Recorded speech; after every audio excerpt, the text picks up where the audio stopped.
Let's get straight into it. Gentlemen, Francis first. How much was that victory needed today by Arsenal, given what happened in the League Cup against Newcastle and given, of course, what happened in the FA Cup against Manchester United? Yeah, they don't make things easy for themselves, though. They should have been out of sight. And then, obviously, with 10 minutes to go, you know, anything can happen. I just felt they were so wasteful again in front of goal, whether it be the right pass, execution or finish. There's just something not quite right, and they put themselves under pressure with, you know, as time ticks by. Obviously, you got a 1-goal lead, and you should be out of sight, and a little bit of pressure builds. But listen, it was much needed. Obviously, big win. What about for Spurs? A perspective from Anthony Gardner, perhaps.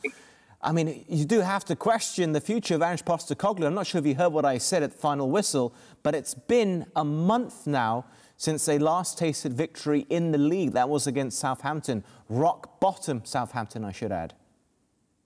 Yeah, it doesn't look great for Spurs. But I'll be honest, the position in the league tells a story. Been far too inconsistent. They've come here today and they've put a decent performance in. I'll give them that. They've fought to the end. Maybe could have nicked a goal at the end there. But Arsenal were in control, like Franny said. That Arsenal were very wasteful, and they allowed Spurs that inkling that they could get back in the game. Ange made changes at half time. The result says that they didn't really make a difference. But yeah, I think they'll go away from the game a little bit disappointed because they started pretty well, going in front, but then a couple of mistakes from Basuma in the middle of the park, losing the ball, Kinski not making a save that he should have maybe made, then coming out for a cross that maybe wasn't his. It's kind of cost him in the end. Can I ask both of you, but I'm going to come back to you first, Anthony. Should Spurs stick with their manager, Ange Postecoglou? Because there are moments when you're watching their fixtures and you're thinking, wow, this is brave or very silly. Losing possession in very dangerous areas time and time again. Examples here today, examples in pretty much every game that Spurs are playing right now.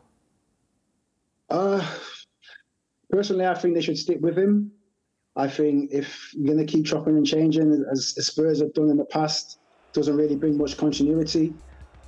He has a way of playing. He's got a new keeper in here now, obviously playing in for Vicario, obviously making mistakes here, could be costly, but he's brought him in. He's his man, so he's giving him the confidence to go and play, start the possession like he's trying to here.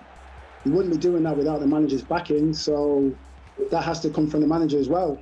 Do you keep him? Yeah, I think you keep him and hope he can get it right. How much time he'll have, I'm unsure with. But it's a rebuilding. But how long do you have to rebuild?